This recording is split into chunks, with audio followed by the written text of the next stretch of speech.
لا إله إلا الله لا إله إلا الله لا إله نحمده ونصلي على رسوله الكريم اما بعد فاعوذ بالله من الشيطان الرجيم بسم الله الرحمن الرحيم واذكرن ما يتلى في بيوتكن من آيات الله والحكمة ان اللہ کان لطیفا خبیرا صدق اللہ العظیم۔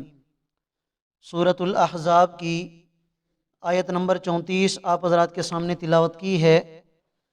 آیت کریمہ کا ترجمہ یہ ہے، اللہ رب العالمین ارشاد فرما رہے ہیں، اے نبی کی بیویوں، تم یاد کرو اس چیز کو جو تمہارے گھروں میں تلاوت کی جاتی ہے، من آیات اللہ، اللہ کی آیات میں سے، والحکمہ، اور سنت کی باتوں میں سے۔ یقیناً اللہ رب العالمین بڑی ہی باریک بین ذات ہیں اور ہر انسان کے ہر عمل سے باخبر ہیں۔ اس سے ماقبل آیات میں اللہ رب العالمین نے ازواج مطہرات رضی اللہ تعالی عنہن کو خطاب فرما کر خواتین کے بارے میں چند احکامات کا بیان فرمایا ہے، اور پچھلی آیت کریمہ کا آخری جز جس میں اللہ رب العالمین نے ان تمام احکامات کی حکمت بیان فرمائی ہے، اور وہ حکمت یہ ہے کہ اے نبی کی بیویوں، یہ احکامات اللہ تعالیٰ کی طرف سے تمہیں اس لیے دیے گئے، انما یرید اللہ لیذہب عنکم الرجس اہل البیت ویطہرکم تطہیرا، اس لیے کہ اللہ تعالیٰ یہ چاہتے ہیں اے اہل بیت کہ تم سے نافرمانی اور گناہوں کی گندگی کو دور فرما دیں، ویطہرکم تطہیرا، اور تمہیں مکمل طور پر پاکیزہ بنا دیں۔ اب اس آیت کریمہ میں اہل بیت سے کون مراد ہیں، اہل بیت کا مصداق کون ہیں؟ تو قرآن کریم کی آیات یا اس آیت کریمہ کے آگے پیچھے اگر دیکھا جائے تو ازواج مطہرات رضی اللہ تعالی عنہن کا ذکر چل رہا ہے، تو اتنی بات تو ثابت ہوتی ہے کہ یہاں پر اہل بیت سے مراد وہ ازواج مطہرات رضی اللہ تعالی عنہن ہیں، اور دلیل قرآن کریم کی یہ آیات ہیں کہ پیچھے بھی ازواج مطہرات کا ذکر ہے، آگے بھی آپ علیہ الصلاۃ والسلام کی بیویوں کا ذکر ہے، تو آپ علیہ الصلاۃ والسلام کی بیویاں یہ اہل بیت کا مصداق ہیں۔ رہی وہ حدیث کہ جس میں آتا ہے کہ نبی کریم صلی اللہ علیہ وسلم نے اپنی مبارک چادر کے اندر حضرت فاطمہ الزہرا رضی اللہ تعالی عنہا، حضرت علی المرتضیٰ، حضرت حسن، حضرت حسین رضی اللہ تعالی عنہم کو اپنی چادر میں لپیٹ کر ارشاد فرمایا کہ اے اللہ یہ بھی میرے اہل بیت ہیں، اور بعض روایات میں آتا ہے کہ آپ علیہ الصلاۃ والسلام نے یہی آیت کریمہ تلاوت فرمائی۔ اب یہاں پر تو حضرت فاطمہ ہیں، حضرت علی بھی ہیں، حضرت حسن اور حضرت حسین بھی ہیں، تو اس کا جواب یہ ہوگا کہ آپ علیہ الصلاۃ والسلام کی بیویاں ازواج مطہرات وہ اہل بیت میں داخل ہیں قرآن کریم کی آیات کی وجہ سے، اور آپ کی جو اولاد ہیں ازواج مطہرات کی اولاد وہ بھی چونکہ اہل بیت میں سے ہیں ازواج مطہرات کی وجہ سے، کہ جب وہ اہل بیت میں داخل ہیں تو ان کی اولاد بھی اہل بیت کے اندر داخل ہوگی، لہٰذا وہ چاروں بھی اہل بیت کے اندر داخل اور ازواج مطہرات بھی اہل بیت کے اندر داخل ہیں۔ فرمایا وَاذْكُرْنَ مَا يُتْلَى فِي بُيُوتِكُنَّ، کہ جو کچھ تمہارے گھروں میں تلاوت کیا جاتا ہے تمہیں چاہیے کہ تم اس کو یاد کر لو۔ اس میں اس بات کی طرف اشارہ ہے کہ خواتین کو چاہیے کہ اپنے گھر میں جب قرآن کی تلاوت کریں تو انہیں قرآن کی آیات کا مفہوم بھی سمجھنے کی کوشش کرنی چاہیے۔ حضور علیہ الصلاۃ والسلام کی مبارک احادیث ان کے سامنے تلاوت کی جائیں، پڑھی جائیں، تو ان کا مفہوم بھی انہیں سمجھنا چاہیے، اور صرف سمجھنا نہیں بلکہ یاد رکھنا چاہیے، اور یاد کر کے پوری زندگی اس پر خود بھی عمل کریں اور دوسروں تک بھی ان باتوں کو، اللہ کی آیات کو، نبی علیہ الصلوۃ والسلام کی سنت کو پہنچاتی رہیں۔ فرمایا ان اللہ کان لطیفا خبیرا، یقیناً اللہ رب العالمین بڑی باریک بین ذات ہیں اور ہر کسی کے عمل سے باخبر ذات ہیں۔ روایات میں آتا ہے کہ ازواج مطہرات رضی اللہ تعالیٰ عنہن اور ان کے ساتھ بعض اصحابیات اور بھی تھیں، آپ علیہ الصلوۃ والسلام کے پاس آئیں اور کہنے لگی یا رسول اللہ، قرآن کریم میں مردوں کا ذکر کثرت سے آیا ہے، عورتوں کا ذکر اتنا زیادہ نہیں کیا گیا۔ چنانچہ قرآن کریم کا یہ اسلوب ہے کہ جب بھی اللہ تعالیٰ کی طرف سے کوئی حکم آتا ہے تو اس میں ذکر مردوں کا کیا جاتا ہے اور اس میں عورتیں بھی داخل ہوتی ہیں، لیکن عورتوں کا ذکر نہیں ہوتا۔ مثلا اللہ رب العالمین نے نماز کا حکم دیا تو ارشاد فرمایا اقیموا الصلاۃ۔ اب یہ جو اقیمو کا صیغہ ہے یہ مردوں کے لیے استعمال ہوتا ہے، حالانکہ نماز تو عورتوں پر بھی فرض ہے۔ وآتوا الزکاۃ، زکوٰۃ ادا کرو۔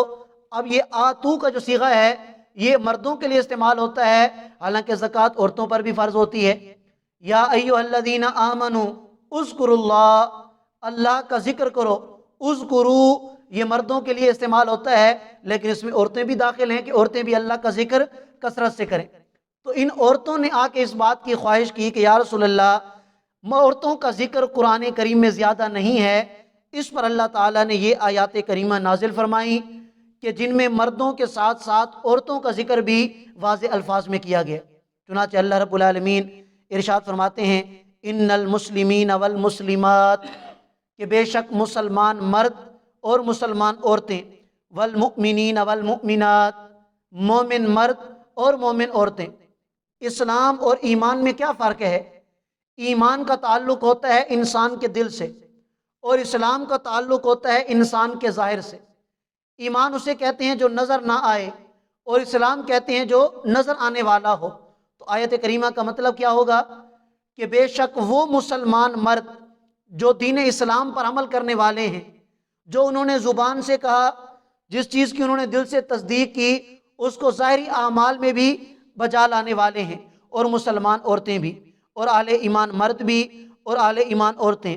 والقانتین والقانتات، فرما برداری کرنے والے مرد اور فرما برداری کرنے والی عورتیں۔ والصادقین والصادقات، سچ بولنے والے مرد اور سچ بولنے والی عورتیں۔ والصابرین والصابرات، صبر کرنے والے مرد اور صبر کرنے والی عورتیں۔ اب یہاں آپ دیکھیں کہ جہاں مردوں کا ذکر ہے تو اللہ نے ان صحابیات کی خواہش کو پورا کرنے کے لیے واضح الفاظ میں عورتوں کا بھی ذکر فرما دیا۔ صبر کرنے والے مرد اور صبر کرنے والی عورتیں، یعنی دنیاوی تکالیف پر صبر کرنے والی، دنیاوی آزمائشوں پر صبر کرنے والی۔ فرمایا والخاشعین والخاشعات، اللہ کا ڈر اپنے دل میں رکھنے والے مرد اور اللہ کا ڈر اپنے دل میں رکھنے والی عورتیں۔ والمتصدقین والمتصدقات، اللہ کی راہ میں مال صدقہ کرنے والے مرد اور مال صدقہ کرنے والی عورتیں۔ صدقہ روایات میں آتا ہے کہ ایک تو یہ مصیبت کو دور کرتا ہے، دوسرا اللہ کی ناراضگی کو بھی یہ ختم کر دیتا ہے کہ جو اللہ کی رضا کے لیے اخلاص کے ساتھ اللہ کے راہ میں مال خرچ کرتا ہے، مرد ہو یا عورت ہو، تو اللہ تعالیٰ کی ناراضگی اس سے کیا ہو جاتی ہے؟ ختم ہو جاتی ہے۔ فرمایا والصائمین والصائمات، روزہ رکھنے والے مرد اور روزہ رکھنے والی عورتیں، فرض روزہ ہو یا نفل روزہ ہو۔ اللہ رب العالمین کا ارشاد ہے الصوم لی وانا اجزی بہ، کہ روزہ میرے لیے رکھا جاتا ہے تو اس روزے کا بدلہ بھی میں اپنے ہاتھ سے عطا کروں گا۔ اتنی بڑی عبادت، تو روزہ رکھنے والے مرد اور روزہ رکھنے والی عورتیں۔ والحافظین فروجہم والحافظات، اپنی شرمگاہوں کی حفاظت کرنے والے مرد اور اپنی شرمگاہوں کی حفاظت کرنے والی عورتیں۔ سورہ مؤمنون میں جہاں اللہ تعالیٰ نے اہل ایمان کی صفات بیان فرمائیں تو اہل ایمان کی ایک صفت یہ بھی بیان فرمائی وَهُمْ لِفُرُوجِهِمْ حَافِظُونَ، کہ کامیاب ایمان والے وہ ہیں جو اپنی شرمگاہوں کی حفاظت کرتے ہیں۔ تو مرد ہو یا عورت ہو، اگر وہ اپنی شرمگاہوں کی حفاظت کریں گی تو اللہ تعالیٰ نے ان کو کامیاب ترین قرار دیا ہے۔ فرمایا وَالذَّاكِرِينَ اللَّهَ كَثِيرًا وَالذَّاكِرَاتِ، اور اللہ کا ذکر کثرت سے کرنے والے مرد اور اللہ کا ذکر کثرت سے کرنے والی عورتیں۔ یہ جتنی بھی خوبیاں اللہ نے بیان فرمائی ہیں، فرمایا کہ جس انسان کے اندر، مرد ہو یا عورت ہو، یہ خوبیاں پائی جائیں گی، اعد اللہ لہم مغفرہ، اللہ نے ایسے لوگوں کے لیے مغفرت کا سامان تیار کر رکھا ہے، وَأَجْرًا عَظِيمًا، اور اللہ نے ایسے لوگوں کے لیے شاندار اجر تیار کر کے رکھا ہے۔ تو آپ حضرات نے سن لیا کہ جتنی صفات ذکر کی گئیں مردوں کے لیے بھی ضروری ہے کہ ان کو اپنی زندگی میں لے کے آئیں، عورتوں کے لیے بھی ضروری ہے کہ اگر اللہ کی نظر میں وہ محبوب بننا چاہتی ہیں، اللہ کی نظر میں اپنے آپ کو کامیاب اور عزت والا بنانا چاہتی ہیں، تو پھر ان کو بھی چاہیے کہ وہ یہ صفات اپنا کر اللہ اور اس کے رسول کو راضی کر کے اس دنیا سے جائیں۔ اللہ تعالی ہم سب کو سمجھنے اور عمل کرنے کی توفیق عطا فرمائے۔ جزاکم اللہ۔